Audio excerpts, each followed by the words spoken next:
City hospital में तन्वी जो ICU से बाहर आती है तो विवान उससे एक अलग बेचैनी के साथ बोलता है, कैसी है रूहानी।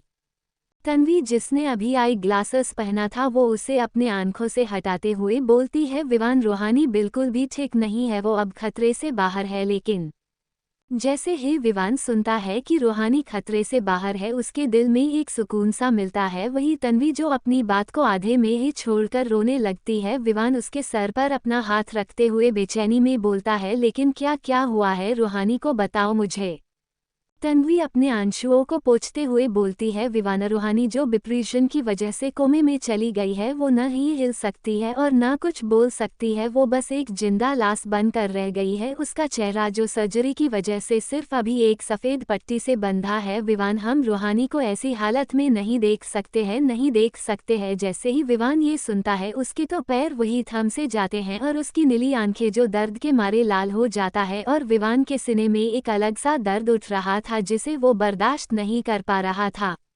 वही तन्वी फुट फुट कर रोने लगती है। उसे ऐसे रोता देख विवान उसे अपने गले से लगाकर उसका सर सहलाने लगता है और उदासी और दर्द भरे आवाज में बोलता है, कुछ नहीं होगा रूहानी को, वो बिल्कुल ठीक हो जाएगी। इधर माहिर आज जो कुछ भी हुआ था सब कुछ वो आराधना जी और विना को बता देता है, जिसे सुनकर तो जैसे उनके भी होश ही उड़ गए। आराधना जी एक बार और तन्वी को कॉल करती है। इस बार तन्वी आराधना जी का कॉल पिक कर लेती है। तन्वी के कॉल पिक करते ही आराधना जी घबराते हुए बोलती है, तन्वी बेटा रूहानी कैसी है। आराधना जी के मुंह से ऐसी बात सुनकर तन्वी एक पल के लिए एकदम हैरान हो जाती है, क्योंकि उसने तो आराधना जी को रूहानी के बारे में कुछ बताया नहीं है, तो फिर उन्हें बताया किसने। वो थोड़ा अपने दिमाग में जोर डालती है तो उसे लगता है कि शायद माहिर ने आराधना जी को ये सब बताया होगा, इसलिए वो उदासी भरे आवाज में बोलती है, कोमे में है, चेहरा सर्जरी हुआ है और वो एक जिंदा लाश की तरह बन चुकी है। आराधना जी हैरान होते हुए बोलती है, क्या। आराधना जी के इस बात का तन्वी कोई जवाब नहीं देती है कि आराधना जी फिर से बोल पड़ती है, तन्वी विवान के साथ आप अभी घर आ जाइए क्योंकि सारे गेस्ट आ चुके हैं, ऐसे हम बीच में शादी नहीं तोड़ सकते हैं। तन्वी बोलती है, लेकिन दादी जी अभी हम रस्म कैसे कर सकते हैं, हमारी बहन जैसी दोस्त जो अभी कोमा में है, अपनी जिंदगी और मौत से लड़ रही है, हम अभी कैसे शादी कर सकते हैं। आराधना जी बोलती है, करना होगा आपको क्योंकि आपकी और विवान की कुंडली में आप दोनों की शादी का योग कल के बाद सीधे 7 साल बाद का है, इसलिए आपको और विवान को कल किसी भी हालत में शादी करनी होगी। अब तन्वी कुछ कह भी नहीं सकती थी इसलिए वो कुछ नहीं बोलती है तो आराधना जी फिर से बोल पड़ती हैं, विवान को फ़ोन दीजिए, हमें विवान से कुछ ज़रूरी बात करनी है। आराधना जी के कहने पर तन्वी विवान को फ़ोन देती है तो विवान सिर्फ एक वर्ड में आराधना जी से बोलता है, मैं तन्वी को लेकर आ रहा हूँ। इतना बोलकर विवान कॉल कट कर देता है। तो तन्वी विवान से बोलती है, आरुष बस कुछ ही देर में आता ही होगा, उसके बाद हम घर जाएंगे, हमने आरुष को इन्फॉर्म कर दिया है। तन्वी की बात पर विवान की आंखें बड़ी हो जाती है और गुस्से से लाल हो जाती है, क्योंकि वो ये तो बिल्कुल नहीं चाहता था कि आरुष रूहानी के पास रहे, लेकिन वो कुछ बोल भी नहीं सकता था। विवान गुस्से में अपनी दोनों मुठियां भींच लेता है। तन्वी अचानक से बोल पड़ती है, विवान देखो आरुष भी अब आ गया। तन्वी के कहने पर विवान की नज़र आरुष पर गई जो सिर्फ हैरानी के साथ विवान को ही घूरे जा रहा था। विवान के डैशिंग बाल जो एकदम बिखरे हुए थे, नीली आंखें जो एकदम खून की तरह लाल और विवान की सफ़ेद शर्ट जो रूहानी के खून से लाल पड़ चुकी थी। आरुष विवान को ऐसे देखकर तो वो रूहानी की बुरी हालत का अंदाजा लगा लेता है। कुछ पलों विवान और तन्वी ओबरॉय विला के लिए निकल जाते हैं। वही आरुष रूहानी के सर के पास बैठा हुआ था। रूहानी की हालत देख उसकी आंखों से आंसू गिर रहे थे। रूहानी जिसके चेहरे पर पट्टियां बंधी हुई थी, ऑक्सीजन मास्क लगा था और बस वो एक बेजान लाश की तरह स्ट्रक्चर पर लेटी हुई थी। आरुष रूहानी के हाथों को अपने लबों से चूमते हुए बोलता है, ये क्या हो गया तुम्हें, मैंने जिंदगी भर तुम्हारा साथ निभाने का वादा किया था पर मैं तुम्हें इस हालत से नहीं बचा सका, मैं क्या जवाब दूंगा तुम्हारी दादी को, उन्होंने तो मुझे तुम्हारे लिए चुना था। आरुष ऐसे ही फुट फुट कर रो रो कर बोल रहा था कि अचानक से बेहोशी की हालत में भी रूहानी आरुष से अपना हाथ झटक लेती है, जैसे मानो रूहानी आरुष से अपना मुंह मोड़ना चाह रही हो। रूहानी को बेहोशी की हालत में भी ऐसा करता देख वो एक उदासी और दर्द भरी आवाज में बोलता है, जानता हूँ तुम गुस्सा हो न मुझसे, पर कोई बात नहीं, मैं तुम्हें मना लूंगा। इधर विवान और तन्वी दोनों घर पहुंचते हैं आराधना जी और बिना विवान और तन्वी की हालत देखकर तो एक पल के लिए वो काफी घबरा गई, लेकिन अभी वही थी जिन्हें हिम्मत से काम लेना था, इसीलिए वो अपने चेहरे का एक्सप्रेशन एकदम नॉर्मल ही रखती है, जैसे मानो कुछ हुआ ही ना हो। तन्वी अचानक से आराधना जी के गले लगकर रोने लगती है तो आराधना जी उसके सर को सहलाते हुए उसे दिलासा देते हुए बोलती है, बेटा आप मत रोइए, कुछ नहीं होगा रूहानी को। फिर आराधना जी वीना की तरफ देखते हुए बोलती है, वीना जाइए, रूहानी को उसके कमरे में ले जाइए। आराधना जी के कहने पर वीना तन्वी को उसके कमरे में लेकर चली गई। तन्वी के कमरे में जाने के बाद आराधना जी एक नज़र विवान की तरफ देखती है तो विवान उन्हें कुछ नहीं कहता है और अपने कमरे में चला जाता है। वही आराधना जी को थोड़ा अजीब लग रहा था विवान की हालत देखकर, क्योंकि आज तक ऐसा कभी नहीं हुआ था कि विवान इतना परेशान हो। विवान अपने कमरे में जाकर अपनी शर्ट को उतारकर अपने लबों से चुमते हुए एक जुनून भरे आवाज में बोलता है, तुम्हारे खून का एक एक कतरा मेरे लिए मेरी जिंदगी है, ये शर्ट जिसे मैं अब अपनी जान से भी ज्यादा संभाल कर रखूंगा, मेरी जाना ये मेरा तुमसे वादा है और एक वादा मैं तुमसे करता हूँ, जब तक मैं उस लड़के को नर्क की यात्रा न करवा लूँ तब तक मैं चैन से नहीं बैठूंगा। वो शायद जानता नहीं है कि तुम विवान ओबरॉय का जुनून इश्क हो। इतना बोलकर विवान अलमीरा खोलता है और उसमें रूहानी के खून से सने शर्ट को किसी हीरे की तरह संभाल कर रख देता है। विवान में अभी एक अलग ही जुनून सवार था नितिन को जान से मारने का, और शायद आज नितिन का इस दुनिया में आखिरी पल हो। विवान कुछ ही देर में न चाहते हुए भी फ्रेश हो मेहंदी के ड्रेस अप में तैयार हो जाता है। विवान ने अभी मेहंदी कलर का कुर्ता और वाइट कलर की धोती पहनी थी जिसमें वो काफी गुड लुकिंग लग रहा था, लेकिन उसके चेहरे पर नाम बराबर भी खुशी नहीं थी। होती भी कैसे, वहाँ हॉस्पिटल में उसकी जाना जिंदगी और मौत की जंग लड़ रही थी और उसे ना चाहते हुए भी यहाँ मेहंदी की रस्म करनी पड़ रही थी। इधर तन्वी भी रेडी हो चुकी थी, उसने आज मेहंदी कलर का लहंगा पहना था और बालों का जुड़ा बनाया था, फिर चेहरे पर बहुत ही लाइट मेकअप किया था, सर पर लाल कलर की दुल्हन की चुनरी भी लगाई थी। तन्वी आज काफी खूबसूरत लग रही थी, लेकिन उसके भी चेहरे में नाम बराबर भी खुशी की झलक नहीं दिखाई पड़ रही थी। होती भी कैसे, रूहानी उसके लिए सब कुछ थी पर आज वो उसकी ही मेहंदी की रस्म में मौजूद नहीं थी। विवान एक उदासी भरी मुस्कान के साथ बोलती है, गजब खेल है किस्मत का, जिसे माना जिंदगी आज वही मेरी शादी में मौजूद नहीं। कुछ ही पल में तन्वी और विवान दोनों फंक्शन हॉल में उदासी भरे चेहरे के साथ पहुंचते हैं और दोनों दूल्हा और दुल्हन के लिए सजाए गए सोफे पर एक साथ बैठ जाते हैं। आज पूरे ओबरॉय विला को ग्रीन फ्लावर्स और ग्रीन लाइट से सजाया गया था, जिसमें पूरा ओबरॉय विला काफी हद तक खूबसूरत लग रहा था। आराधना जी विवान की तरफ शगुन की मेहंदी की थाल को बाते हुए बोलती है, बेटा हमारे खानदान का रिवाज है कि दूल्हा ही दुल्हन के हाथ पर सबसे पहले अपना नाम लिखता है, इसलिए लीजिए आज आप तन्वी के हाथ पर अपना नाम लिखकर उसे अपनी जिंदगी का हमराही बना लीजिए। आराधना जी की बात पर तन्वी थोड़ा शर्मा जाती है, वही विवान को जैसे कोई फर्क ही नहीं पड़ता है। वो आराधना जी के हाथ से मेहंदी को लेता है और बिना मन से बस अपनी जाना अपनी रूहानी को याद करते हुए तन्वी के हाथ पर मेहंदी से अपना नाम लिख देता है। फिर ऐसे ही कुछ ही देर में मेहंदी की रस्म खत्म हो जाती है और सारे गेस्ट भी अपने अपने घर चले जाते हैं और घर के भी सभी लोग थककर अपने अपने कमरे में चले जाते हैं। वही विवान भी अपने कमरे में बेचैन सा था। विवान के हाथों में भी शगुन की मेहंदी लगी हुई थी। विवान उस मेहंदी को देखते हुए एक जुनून भरे मुस्कान के साथ बोलता है, जब शगुन की मेहंदी है तो ये मेरी जाना के हाथ में भी होनी ही चाहिए। इतना बोलकर विवान अपने कमरे से ओबरॉय विला के बाहर आता है, फिर ड्राइवर से सख्त आवाज में बोलता है, सिटी हॉस्पिटल चलिए। विवान कार तो खुद ड्राइव करना चाहता था, लेकिन उसके हाथों में मेहंदी लगी थी जिस वजह से वो कार ड्राइव नहीं कर सकता था। कुछ ही देर में विवान सिटी हॉस्पिटल पहुंचता है तो फिर से वो आरुष को रूहानी के पास बैठा देखकर गुस्से से लाल हो उठता है। वही आरुष का भी कुछ यही हाल था। विवान को देखकर आरुष विवान की तरफ अपनी आंखें बड़ी करते हुए कहता है, तुम क्यों आए हो यहाँ? विवान सख्ती से कहता है, अपनी जाना को देखने गया हूँ, क्यों तुम्हें कोई प्रॉब्लम है क्या? आरुष बोलता है, पहली बात तो रूहानी तुम्हारी जाना नहीं है और दूसरी बात रूहानी मुझसे प्यार करती है। विवान ठंडे स्वर में बोलता है, मुझे कोई फर्क नहीं पड़ता है कि रूहानी किससे प्यार करती है, मुझे फर्क इस बात से पड़ता है कि मैं रूहानी से प्यार करता हूँ। अब आरुष चेयर से खड़ा होता है और गुस्से में बोलता है, नहीं, मैं करता हूँ रूहानी से मोहब्बत। अब सब विवान के बर्दाश्त के बाहर हो रहा था, लेकिन फिर भी वो अपने गुस्से को काबू करते हुए कहता है, तुम्हें मेरा एक काम करना होगा, अगर तुम नहीं करोगे तो तुम्हारी फैमिली जो फॉरेन में शिफ्ट है वो कुछ ही पलों में नर्क में शिफ्ट हो जाएंगे।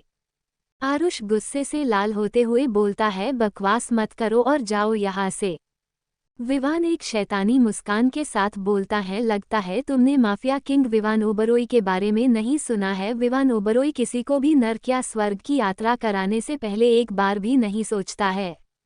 विवान की बातें आरुष को डरा तो रही थी, लेकिन आरुष हिम्मत करते हुए बोलता है, कहना क्या चाहते हो तुम? विवान डेविल स्माइल के साथ बोलता है, ज्यादा कुछ नहीं, तुम कल मंडप पर मेरी जगह तन्वी से शादी कर लो, अगर ऐसा तुम करोगे तभी तुम्हारी फैमिली सेफ है। इतना बोलकर विवान आरुष को एक वीडियो दिखाता है जिसमें आरुष के मॉम डैड और उसकी छोटी बहन जो एक साथ लिविंग में बैठकर डिनर कर रहे हैं थे। विवान उस वीडियो को आरुष को दिखाकर एक शैतानी मुस्कान के साथ बोलता है, कितना अच्छा लग रहा है न, सब एक साथ हंसी खुशी है, पर क्या होगा जब यही खुशी मौत में बदल जाएगी। Audio by skill JX07।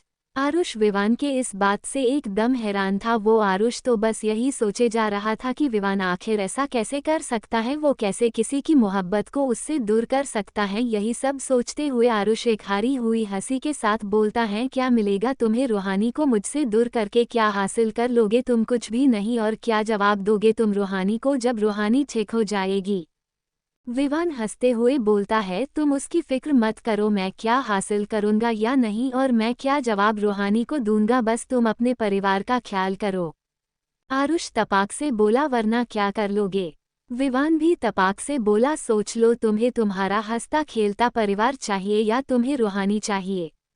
Vivaan की बात आरुष के दिल को एकदम चिरकर रख देती है। बस उस दिल से आहे और खून की छिटके निकलने ही वाले थे कि विवान अपने दिल पर अपना हाथ रखते हुए बेचैनी में बोलता है, हमसे वैसी मोहब्बत है किस काम की जहाँ खुद के परिवार को मौत मिले। इतना बोलकर आरुष अपने आंखों में गम और दिल टूटने के आंसू लिए वार्ड से बाहर चला गया। विवान की शर्त मानना आरुष की मजबूरी बन चुकी थी, क्योंकि वो विवान के जिद और जुनून को बहुत ही अच्छी तरह से जानता था। उसे पता था कि विवान जो कहता है उसे वो करके रहता है। आरुष भले ही इंडिया के टॉप 10 बिजनेसमैन में से एक था, लेकिन वो फिर भी विवान ओबरोई के सामने कुछ भी नहीं था। विवान ओबरोई का मुकाम इस पूरी दुनिया में अलग ही लेवल का था। ना कोई विवान के सामने कुछ भी बोल सकता था और ना ही उसके सामने कोई खड़ी होने की हिम्मत कर सकता था। वही हाल अभी आरुष के साथ हुआ था। आरुष के जाने के बाद विवान रूहानी के बगल में बैठ जाता है और रूहानी के माथे पर एक प्यारी सी किस कर देता है। विवान के किस करने के दौरान रूहानी जो बेहोशी की हालत में थी, वो अपना हाथ झटकते हुए विवान के मेहंदी लगे हाथों पर रख देती है। रूहानी के इस हलचल से विवान बेहद खुश हो उठता है और वो फिर से रूहानी के माथे को चूमते हुए बोलता है, हमम जाना, तुम ठीक हो जाओगी, बिल्कुल ठीक। इतना बोलकर विवान रूहानी के हाथ को ध्यान से घूरने लगा। विवान धीरे से रूहानी के हाथ को अपने हाथ पर हटाता है तो देखता है कि रूहानी के हाथ पर पूरी विवान के हाथ की मेहंदी की छाप लग गई है। विवान ये देखकर मुस्कुराते हुए बोलता है, अभी ये मेहंदी सही हाथ में लगी है, बस तुम अब जल्दी से ठीक हो जाओ। इतना बोलते ही विवान का पूरा चेहरा पता नहीं क्यों पर अचानक से गुस्से से लाल हो उठता है और वो एक जुनून भरे आवाज में बोलता है, मैं अभी तुम्हारी कसम खाता हूँ कि जब तक मैं उस नितिन को जिसने तुम्हारे साथ ऐसा किया है उसके शरह के पूरे 40 टुकड़े करवा कर पूरी दिल्ली की सैर नहीं कराऊंगा, तब तक मैं अपने मुंह में खाने का एक निवाला या पानी की एक बूंद भी नहीं रखूंगा। ये मेरा तुमसे वादा है। इतना बोलकर विवान रूहानी के सर को एकदम प्यार और जुनून से सहलाने लगता है। ऐसे ही आज की पूरी रात विवान रूहानी के पास बैठे ही बैठे गुजार देता है। विवान की जब आंख खुली तो वो वार्ड के बाहर जाता है। वार्ड के बाहर जाते ही वो देखता है कि आरुष भी जो वही बेंच पर बैठा हुआ था। विवान उसे देख अपना मुंह एकदम तिखा कर लेता है, क्योंकि वो हद से ज्यादा नफरत आरुष से करता था। करता भी क्यों ना, आरुष सरेआम उसकी जाना रूहानी से अपनी मोहब्बत का इजहार करता फिरता है और यही बात विवान के बर्दाश्त के बाहर थी। विवान आरुष के पास जाता है और अपनी मुट्ठियों को भिंचते हुए उसे उठाते हुए ठंडे स्वर में बोलता है, आरुष खुराना, अब उठ भी जाओ। विवान की सख्त आवाज सुन आरुष हड़बड़ाते हुए बोलता है, हम। इतना बोलकर आरुष जल्दी से खड़ा हो जाता है। विवान उसे ऐसा देख मुस्कुराते हुए बोलता है, गुड, अब सुनो, मैं विला जा रहा हूँ, तब तक तुम रूहानी का खास ख्याल रखोगे, और एक बात, रूहानी को किसी तरह से छूने की कोशिश मत करना, तुम्हारे पर नज़र रखने के लिए यहाँ पहले से ही मेरे बॉडीगार्ड्स मौजूद है, आगे तुम खुद समझदार हो, इसलिए खुद समझ जाओ। इतना बोलकर विवान वहां से ओबरोई विला के लिए चला जाता है। इधर आरुष जो हॉस्पिटल के जमीन पर अपने पैर को पटकते हुए गुस्से में बोलता है, शज कर लो विवान, ओबरोई कर लो, अभी तुम्हारा वक्त है, एक दिन मेरा भी वक्त आएगा और उस दिन तुम ऐसे ही बेबस लाचार महसूस करोगे, तुम कभी खुश नहीं रह सकोगे, कभी नहीं। इधर विवान ओबरोई विला जाने के बजाय नितिन के घर जाता है, जहां नितिन उसे उसके घर के ही गार्डन में वॉक कर रहा था। नितिन को देखकर विवान अपने बॉडीगार्ड्स को इशारा करता है तो विवान के 2 बॉडीगार्ड्स नितिन के पास जाते हैं और उसे एक झटके में बेहोश कर वहां से उठाकर कार में बैठा देते हैं। उसके बाद विवान और उसकी बॉडीगार्ड्स की पूरी फौज उसी हिल हाउस में जाते जहां विवान सबको नर्क की यात्रा करवाता है। हिल हाउस में पहुंचकर विवान उसी किंग के सोफे पर बैठ जाता, फिर उसके बॉडीगार्ड्स नितिन को उसके सामने उसके घुटनों के बल लाकर नितिन के ऊपर एकदम बेरहमी से पानी डाल देते हैं, जिससे नितिन को होश आ जाता। होश आते ही विवान नितिन के सीने को अपने जूते से दबाने लगता है, जिससे नितिन की चीखें निकल पड़ती हैं, कौन हो तुम सब और मेरे साथ ये क्या कर रहे हो। नितिन की बात पर विवान शैतानी हंसी हंसते हुए उसे एक जोरदार लात मारकर बोलता है, इतनी जल्दी भूल गया, कल तूने जो कुछ भी रूहानी के साथ किया था उसके लिए तो तुझे मरना होगा। विवान के इतना बोलते ही वहां गोलियां चलने की आवाज गूंज उठती है और एक दर्दनाक चीख सुनाई पड़ती है, नहीं, ये गोलियां विवान ने नितिन के छाती पर उतारी थी। गोली लगते ही वही नितिन की एक दर्दनाक मौत हो गई। वही विवान जो नितिन को मारकर बेहद सुकून महसूस कर रहा था। विवान सोफे से खड़ा होता है और माहिर से सख्ती में बोलता है, इसके शरीर के एक एक टुकड़े कर इसे पूरी दिल्ली में मुझे मिलने चाहिए, समझे। विवान की नितिन के बॉडी के एक एक टुकड़े को पूरी दिल्ली में फेंकने वाली बात पर माहिर हम में अपना सर हिला देता है। माहिर और विवान के सभी बॉडीगार्ड्स को तो इन सब की आदत हो चुकी थी, क्योंकि ये सब करना उनके लिए आम बात थी। इसके बाद विवान ओबरोई विला चला गया। ओबरोई विला जाते ही आराधना जी विवान से बोलती है, पूरी रात आप कहाँ थे। विवान ठंडे स्वर में बोलता है, कुछ हिसाब बाकी था उसे पूरा करने गया था, अब मैं बहुत थक चुका हूँ, इसलिए मैं अभी सोने जा रहा हूँ। आराधना जी गुस्से में बोलती है, आपको याद भी है ना कि आज आपकी और तन्वी की शादी है। आराधना जी की बात पर विवान सिर्फ अपना सर हम्मा में हिला देता है और अपने कमरे में चला जाता है। वही आराधना जी जो अपने आप में ही बोलती है, ये विवान को आज कल हो क्या गया है, हम सब से इतना उखाड़ा उखाड़ा क्यों रहता है, क्या वो इस शादी से खुश नहीं है, अगर ऐसा है तो उसे खुश होना पड़ेगा। इतना बोलकर आराधना जी शादी की बाकी तैयारियों में लग जाती है। ऐसे ही शाम हो चली थी। ओबरोई विला में सभी लोग शादी की जोर शोर से तैयारी में जुड़े हुए थे, क्योंकि आज विवान और तन्वी की बारात थी। आराधना जी विवान के कमरे में जाती है तो देखती है कि विवान जो अभी तक तैयार नहीं हुआ है। उसे ऐसा देख आराधना जी थोड़ा चिढ़ते हुए बोलती है, विवान ये क्या है, आप अभी तक रेडी क्यों नहीं हुए हैं। विवान जो अपने फोन में कुछ कर रहा था वो अपनी नजरें झुकाए एकदम ठंडे स्वर में जवाब देता है, हो जाऊंगा रेडी। आराधना जी अपनी चिंता जताते हुए बोलती है, क्या है विवान, आप कुछ परेशान लग रहे हैं, क्या बात है, सब ठीक तो है, आप हमें बता सकते हैं जो कुछ भी है। विवान फिर से ठंडे स्वर में बोलता है, नो दादी, कोई बात नहीं है और अब आप जाइए, मैं रेडी हो जाता हूँ। विवान के कहने पर आराधना जी विवान के कमरे से चली जाती हैं। उनके जाने के बाद कमरे में अचानक से आरुष आ जाता है, जिसे देखकर विवान शैतानी मुस्कान के साथ बोलता है, तो आ गए तुम। आरुष अपना मुंह फेरते हुए बोलता है, तुम देख सकते हो मैं आया हूं या नहीं। विवान एक जंग जीती मुस्कान के साथ आरुष की तरफ अपनी शेरवानी जो अभी दुल्हे यानी विवान को पहननी थी वो देते हुए बोलता है, लो अब इसे पहनकर फटाक से रेडी हो जाओ। इतना बोलकर विवान अपने कमरे से जैसे तैसे सबसे बचकर ओबरोई विला के बाहर आ जाता है और उसके बाद अपनी कार को वो खुद ड्राइव करके के सिटी हॉस्पिटल के लिए निकल गया।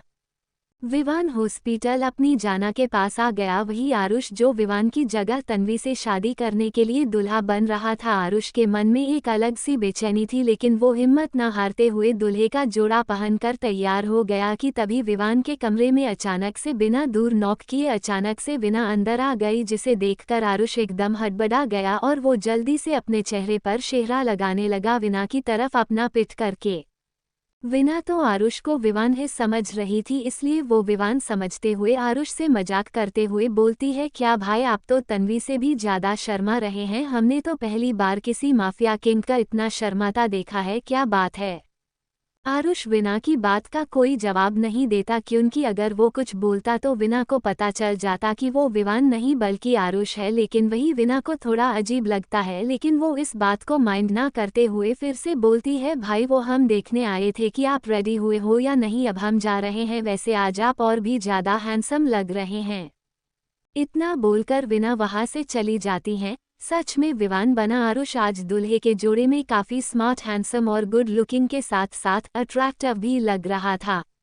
आरुष ने घी कलर की शेरवानी पहनी थी, जिस पर मेहरून कलर से कुछ वर्क किया हुआ था। शेरवानी के ऊपर से आरुष ने ओबरोई खानदान की कुछ खानदानी जेवर पहना था और आरुष ने पैरों में शेरवानी के ही मैचिंग की जूती और माथे पर सेहरा लगाया था। फिर उसने हाथों में ओबरोई खानदान की तलवार, जिसे ओबरोई खानदान का वारिश ही ले सकता है, उसे आरुष ने लिया हुआ था। उस तलवार पर सिर्फ विवान का हक है, लेकिन अभी विवान की जगह आरुष दूल्हा बना है, इसलिए अभी वो उसके हाथ में है।